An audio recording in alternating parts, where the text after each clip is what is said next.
How you show up in relationships is partly due to how your partner shows up, and that's just a simple fact. Your partner being more anxious, more avoidant, or possibly a combination of the two will impact how you show up and partly what plays out between the two of you. Hello, my name is Charlie, and welcome to my channel where I talk about all things attachment styles. Today, I'm going to briefly explain what happens when other attachment styles date avoidance. Before we dive into things, I just want to state that all attachment styles exist on a spectrum. Not all anxious attachers are clingy, and not all avoidants fear intimacy. It's important we try not to overgeneralize an entire group of people based on a single label, because no two anxious avoidants or fearful avoidants are the exact same at the end of the day. Despite our attachment style, we all show up in different ways, and there's a lot of nuance to it. So let's try and elevate the conversation whenever we possibly can. So for starters, let's talk about anxious avoidant relationships, because it really is the most common relationship dynamic that I see within my clients. The reason the anxious avoidant relationship is so common is because both styles offer specific unmet needs for the other person. In the earliest stages of dating, usually avoidants are at a place where they're able to receive connection, but they're also willing to give it to other people. And for anxious attachers, they're usually in the same place, but sometimes they're even willing to give a little bit more. And that's why these two people tend to find immediate attraction with each other. Sadly, this relationship in its earliest stages is often dominated by a push-pull dynamic, or sometimes a runner-chaser dynamic. This is usually because anxious attachers are willing to push for intimacy, connection, and labels much sooner than avoidants are. This can take the form of becoming an official exclusive couple, moving in together, having children, or buying a home together. Usually, all of these things will play out in most relationships, but sometimes anxious avoidant relationships don't actually experience all of these. Typically, if an avoidant is uncomfortable with any single one of these, then they're most likely going to pull away if they are lacking a certain sense of self-awareness and they are technically considered what most people called unhealed. And I say that because there are a lot of avoidant attachers out there who do have a strong sense of awareness, who actually can communicate, but their avoidant attachment style only shows up in very certain ways. Again, no two avoidants are the same. So when an avoidant pulls away, this will typically trigger an anxious attacher to try harder, to seek connection, to close the gap between the two of them, when the avoidant really only wants space, privacy, and isolation to sometimes understand what it is they're even feeling, to really rationalize and feel on an emotional level what's going on inside their brain.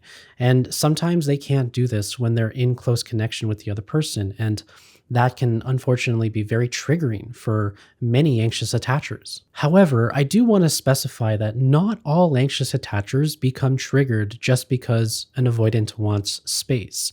Sometimes it's partly just due to the fact that avoidants don't have the best skill when it comes to communicating their need for space. Sometimes avoidants will just simply take space without communicating that need, and then the other person is left to wonder what's going on. Why are they not texting back? Why aren't they calling me? Why don't they want to hang out anymore? And it leaves the other person feeling really insecure and unsure of what the future has in store for them.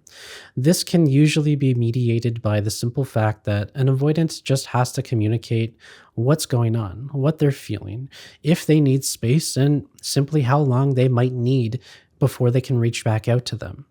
That's really what can help soothe a lot of anxious attachers in this type of relationship dynamic. Unless someone in this relationship dynamic is willing to try something different in order to break this push-pull cycle, it is going to repeat, and it's going to create more volatility, more frustration, and more resentment. Eventually, this will boil up to a breaking point where there is sometimes an explosive fight.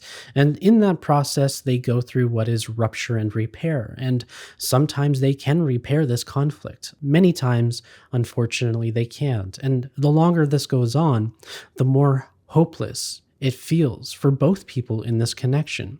And it'll usually go on until somebody says enough is enough and one of them pulls away or breaks up. Many times it ends up being the avoidant attacher who walks away first, but not always. I've worked with many anxious attachers who have broken up first with avoidance, and that is something that's very hard for anxious attachers to do. Not all anxious attachers break up first, but if they do, you know they've experienced a high degree of pain, a high degree of inconsistency that has ultimately forced their hand.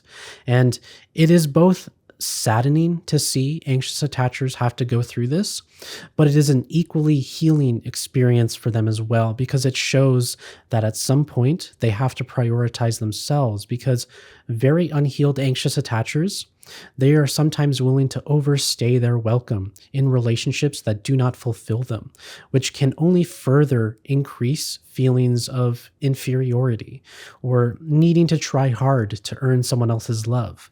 The moment they start to draw a line in the sand and just simply say that enough is enough for them and they walk away first, is usually the first moment they actually start healing their anxious attachment style, whether they realize it or not. Now, although this relationship dynamic is the most common, it is also possible for this relationship dynamic to work out. Really, it comes down to both people trying to work with each other, to understand each other's unmet needs, but also understanding that sometimes people need space, but sometimes people also need communication. They need reassurance, and they need to know that when they give you space as an avoidant, you're going to come back to them. Really, that can help a lot of anxious people soothe their anxiety in the moment, because honestly, soothing their anxiety doesn't have to all be on them. That is part of being in a relationship with someone. You have to be willing to soothe the other person to a degree. It really is a fine balance between reassuring your other person, but also giving yourself what you need at the end of the day. And if both people can find a balance in that, then they're able to kind of make this relationship work. But at some point, some issues will be persistent, and someone is going to have to recognize the cycle that is at play in this relationship style. And they have to be willing to do a little bit of labor in order to learn a little bit about what's going on, but then also be willing to help teach their other person, mainly it's usually the avoidant, to learn about their style, to learn how they can live life differently and operate differently within relationships. So the next relationship dynamic that I also commonly see, even more surprisingly than I ever thought I would, is avoidant and avoidant relationships. It's where two avoidants are actually dating each other. Now, this dynamic is usually more rare, but it's actually not as uncommon as you might think. In fact, I do see it quite a bit in my work with my clients, and it's a very interesting relationship dynamic, I'll say at the very least. Now, usually in my videos on YouTube and TikTok, I'll get some people who will say things like, avoidants should just date other avoidants and leave the rest of us alone. And I get it, but I can't help but sometimes laugh at these comments, because it kind of shows a limited understanding of attachment style attraction and why these two styles don't just naturally gravitate toward each other. It's basically trying to fit two puzzle pieces together that don't naturally go together. Given that two avoidants usually have similar attachment needs, in the immediate short term, they're actually probably not going to be attracted to each other. And this is a really interesting aspect, because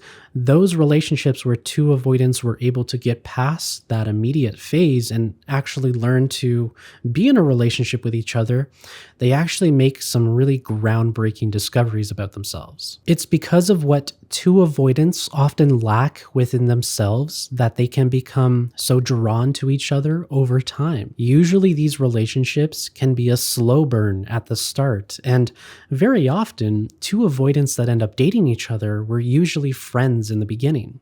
They didn't set out to be in a romantic connection from the get-go. They may have known each other through common friends. They may have just genuinely been friends within a friend group. And that is actually how they can kind of gravitate toward each other, because through being consistent with that social setting, they can actually learn to like each other over time when they realize that They both kind of have some similarities, not necessarily in terms of hobbies or interests, but core similarities when it comes to them as people. And because avoidants often take a long time to open up, this is why this relationship dynamic can often be a slow burn at the start. As the relationship progresses after some time, usually one avoidant in the relationship will begin to fill the role of the anxious attacher. They'll actually start to take on maybe some signs of anxiety when they want to bring up serious issues or intimacy. And it almost becomes a battle of who can out avoidant the other avoidant. And that isn't to say that they're doing that intentionally, but very often in these relationships, there's almost one person that has more of a severe avoidant attachment style than the other person. Now, you might be thinking, see, all avoidants just make everybody anxious, but this isn't always the case. That's not exactly where I'm going with this. I'm going to challenge you a little bit here and share with you that I have actually seen two avoidant duos or avoidant couples actually create what's called earned security. It is a myth that if you have an insecure attachment style, meaning you have an anxious attachment style, you're avoidant or fearful avoidant, that you need to heal it completely in order to have a healthy, loving relationship. The only time where that really applies is if you're dating someone that has different or conflicting relationship needs than you do. Now, when two avoidants get together, they often have very similar relationship needs, very similar attachment needs, and therefore, there isn't always as much conflict that takes place between the two of them. It doesn't mean that there's never conflict at all, but the conflict that they do have is often very different than what you see commonly comes up in anxious avoidant relationships or literally any other style that dates an avoidant. So because two avoidants can have very similar needs for space, intimacy, and independence within relationships, they can often actually stand a very good chance at creating security within that relationship because part of them already knows what the other person needs. When they need that in themselves, they can actually give that to the other person without the other person sometimes needing to ask for it. When I actually started working with people who had avoidant relationships, they often spoke really highly of those relationships. In fact, it was only when those avoidants ended up dating other attachment styles that they actually had conflict. So it might actually rock your world that two avoidants can actually have a really loving and honest relationship with each other. And that's not commonly what you see on social media. Now, don't get me wrong. At some point, intimacy will come up in these relationships and somebody will feel anxiety. Avoidants feel anxiety just like everyone else. How they deal with that anxiety is different. And sometimes avoidants can start to become anxious. And when that happens, it's usually because someone in the relationship is unwilling to cooperate, maybe collaborate, and really take accountability for certain things. And under those circumstances, anybody would feel anxious. It doesn't matter if just an avoidant is doing that.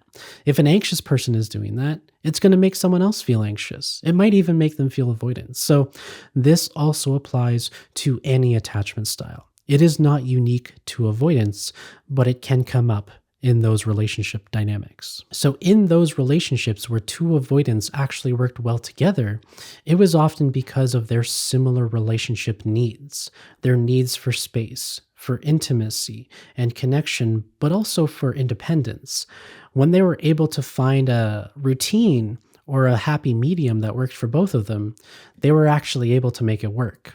So I guess when people in the comments say that two avoidants should just date each other, I think they might be onto something. So now let's get into avoidant and fearful avoidant relationships. And this one is really unique, both because of my personal experience as a healed fearful avoidant. I now basically consider myself mostly secure, but as a fearful avoidant, I understand this relationship dynamic really well. I've dated some avoidants in my day, and I've worked with many people, both avoidants and fearful avoidants, who have dated each other. And the things I've learned in my work has been really interesting. And I find it most interesting because fearful avoidants in these relationships actually have a really good ability at being flexible for avoidance. Because they both have anxious and avoidant traits, and they've learned multiple ways to connect and attach with people, mainly because earlier in life they grew up in inconsistency, maybe some chaos, they're actually really well adapted to work well with avoidance in relationships. So those fearful avoidants who are maybe more self-aware, maybe they've done a little bit of work on themselves already, they're actually in a really good position to accommodate the needs for dismissive avoidance in relationships, but then they're also in a really unique position to model healthier behavior for those avoidants. And so when it comes to those relationship dynamics, they may not have as much conflict as if a dismissive avoidant were just to date, say, an anxious person or a secure person, because the nuance between those relationships are very different. And sometimes just dating anxious attachers or just secure attachers comes with a certain degree of rigidity. These attachment styles sometimes aren't able to fully be flexible or accommodate the needs for dismissive avoidance. And that is sometimes why conflict comes up in those connections. But given fearful avoidants are in a unique position to really accommodate the needs of all of attachment styles, they're in a better place to actually find ways and strategies to make this connection work, provided they are doing some work within themselves. Provided they're working on their own attachment style, and they don't need to be fully healed in order to do that. In fact, most relationships are lessons in themselves to show us areas that we still need to heal. And when you can be in a relationship, whether it's with a secure person or an insecure person, you're going to learn a lot about yourself, you're going to be triggered, and those triggers will continue to exist even after you've already addressed them. So given that fearful avoidants have both anxious and avoidant traits, they're in a really good position to be fluid to the evolving needs of their relationship. You see, no relationship is ever 100% static. It is always evolving. It is always changing. And expecting our partners to show up in a certain way consistently 100% of the time is just quite simply unrealistic. And so this is why sometimes your insecure attachment style can actually benefit you in relationships. It can actually help you because it allows you to really show up in certain ways that other attachment styles simply can't. And when you date somebody with conflicting attachment styles, it really allows you to show up and model certain behavior if you're willing to do that for them. Now, everybody has their limits, and that's okay. I get that.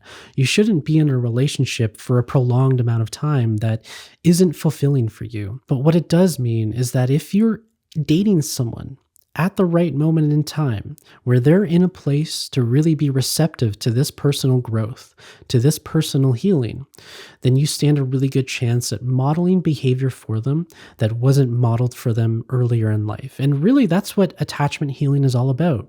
Whether you start to do that for yourself or you start to do that for your partner, you are showing up for them with traits that their caregivers simply could not. And that allows them to pick up on certain ways in order to show up in relationships that they may previously not have been exposed to. So long as both avoidance and fearful avoidance are working on themselves, even just a little bit, then they stand a really good chance at achieving a healthy, successful relationship that fosters earned security. It is really an interesting relationship dynamic, I think, because this relationship dynamic can actually help avoidance become less avoidant. Not many people realize that. And there's this idea that only dating secure attachers is going to make you more secure. But for many people that I've worked with, whether they were anxious or they were avoidant or a combination of the two, dating secure attachers was often the most triggering for them because they simply felt that this other person was better than them. They simply felt that they had such limited opportunity to make mistakes in order to grow that they felt like almost paralyzed from making any decision whatsoever out of a fear of possibly losing this person. Simply because sometimes secure attachers, when they're fed up, they're going to communicate drastic consequences of when they're likely to pull away if an issue happens again. And sometimes this can be really debilitating for insecure attachment styles. I've seen anxious attachers fumble secure relationships. I've seen avoidants fumble them too.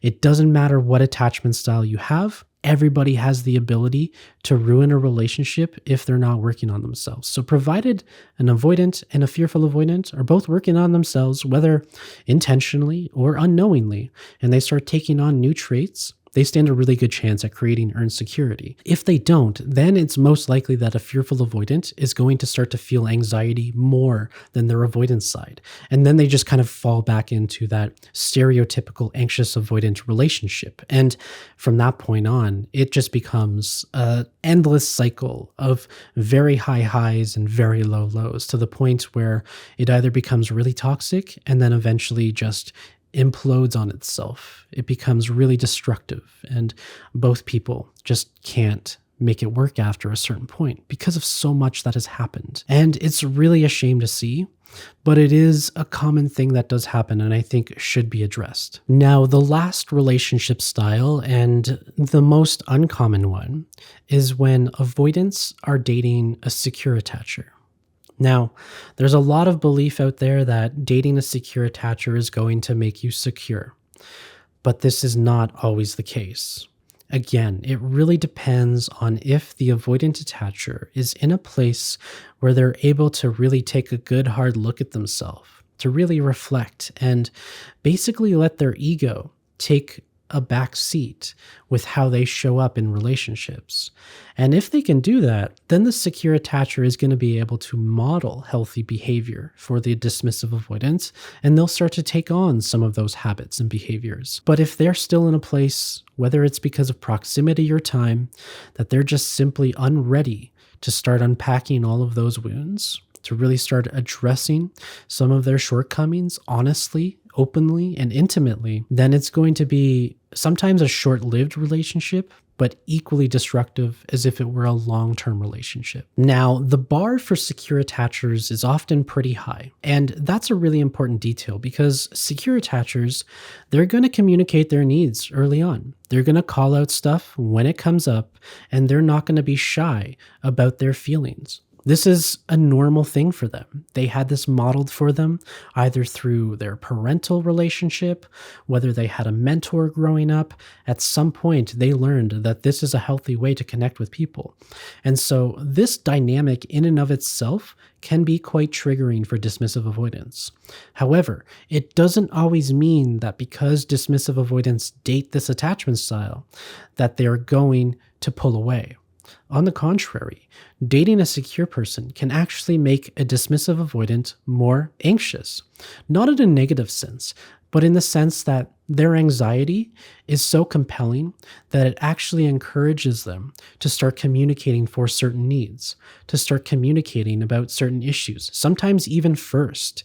This is because with secure attachers, and I'm just generalizing here, unless someone communicates an issue, they're probably going to assume that you're all good. They're not the type to assume that there's an issue between two people.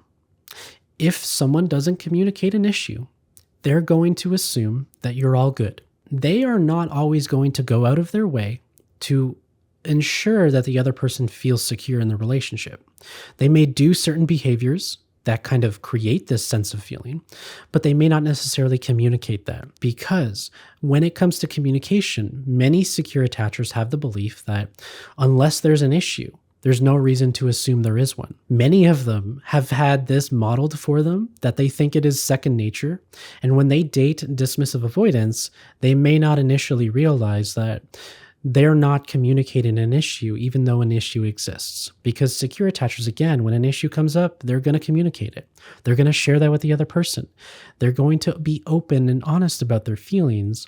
And this can indirectly create a false expectation that they assume the other person is going to do this as well. By the nature of how a secure attacher shows up in a relationship, if they're not the ones that are doing the check-ins, they're not the ones initiating conversation to get that avoidance to open up, some dismissive avoidants will begin to feel anxious first, and they will actually communicate for their needs. Because again, secure attachers, they have a healthy understanding of healthy interdependence within relationships. They equally cherish time together as much as they cherish their alone time. They've got a lot going on. They've got drive, they've got persistence, they've got goals.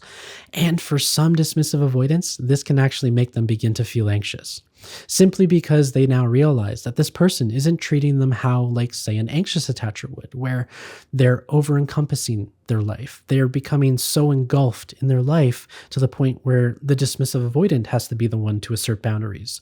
And so many dismissive avoidants who date secure attachers will start to feel anxious because now they realize that they have to actually communicate for a certain need from the securely attached person in order to feel secure in the relationship as well.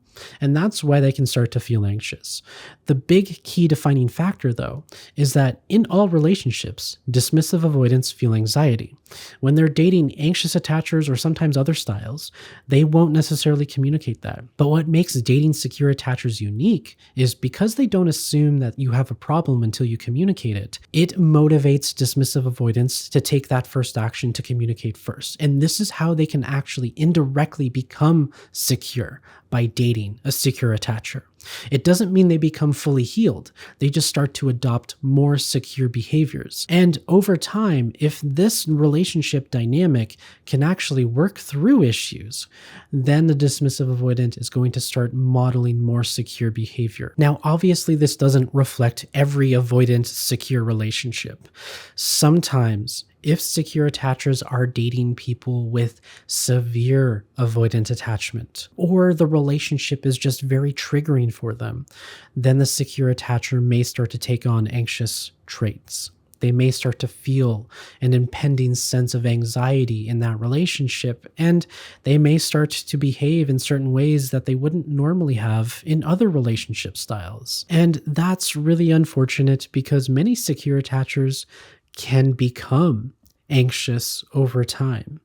And it really depends on the dynamic of the relationship. Like, for example, if they're dating a really severe avoidant attacher who has other issues with communication, maybe they also do things like gaslighting.